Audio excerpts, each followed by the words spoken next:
Пайгамбарыбыз алейхиссалам менен бирге сахабалар олтуруп маселе угушканда, булар таптакыр бардыгынан таштап Кудайга өзүн багыттап коет эле. Бирок андан кийин барып бала чакага аралашып, тиричилик кылгандан кийин как будто алыстап кеткенде кыжарат болот эле. Анан бири менен бири сүйлөшөт эле. Аллахтын элчисинин жанында турганда периштедей болобуз. Анан бул жакка чыкканда унутуп калабыз. Эмнеге ушундай экен деп айтканда айтты. Эгерде силер мен астында тургандагыдай эле ыйманыңар көтөрүлүп тура берсе, анда силер периштеден жогору болуп кетет элеңер. Бирок бул сыноо дүнүйө. Ошон үчүн урматтуу бир тууганым, ар бир сөз убагында болуш керек. Эмне үчүн биз 5 мал намаз ар биринде жаңадан ниет кылабыз, анткени намаз ортосунда тиричиликке киришип, үй бүлөнү карап, бала чаканы карап, анан алыстап баратканда кайрадан кайтып келе турган, ушинтип тегерине турган бир жанагыдай орбитада айланганда биздин да жашоодо айлана турган огубуз болот. Бирок намазга киргенде ошондон чыкпайм, болду мен башканы кылбайм, бардыгын уnuттум, бардыгын таштадым, үйлөн мен башка кылбайм деп көчөгө чыгып кете тургандарды айтабыз.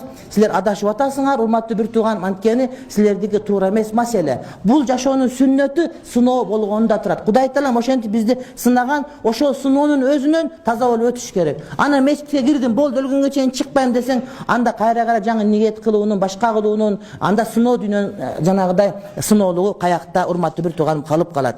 Демек, намаздын ачкычы, урматтуу бир тууганым, тухур, бул тазалык дейт. Тазалык аракет кылсаң намазга ачыласың деген урматтуу бир тууганым. Адам кайра тазаланып туруш керек. Кудайдын колунан келет. Келгендик үчүн периштелер жаратты. Периштелер эч убакта күнөө кылышпайт. Булар дайым эмне? Аллахтын ибадатында, зикиринде, фикиринде, урматтуу бир тууган. Ал өзүнчө бак, сен периште эмессиң. Сен адамсың, сага нафс деген берген. Ошол нафсти арамдан тосуп, адалга жеткире турган болсоң, иншалла Кудай Таалам сага урматтуу бир тууганың иншалла жакшылыкты берет. Азирети Пайгамбарыбыз алейхиссалам Маккадан Мадинага көчүп келген убакта Куба деген мечиттеги адамдарды Аллах Таала Кур'ан-ы Каримде мактады. Фихи риджалун юхиббуна ан ятатахару. Ошол мечитте таптаза болгонду каалаган адамдар бар деп Кудай Таалам Кур'анда мактады. Эмне тазалыгы бар экен десе, булар даратканага барып исинжа кылганда кесек менен тазаланып, андан кийин суу менен дагы тазаланышат экен деген маани. Кеде кебир адамдар бар, барсаң жыттанат, тер жыттанат, башка жыттанат. Самын менен жуунбай, мен 5 мал тарат алып атам, мен гусул алып атам дейт.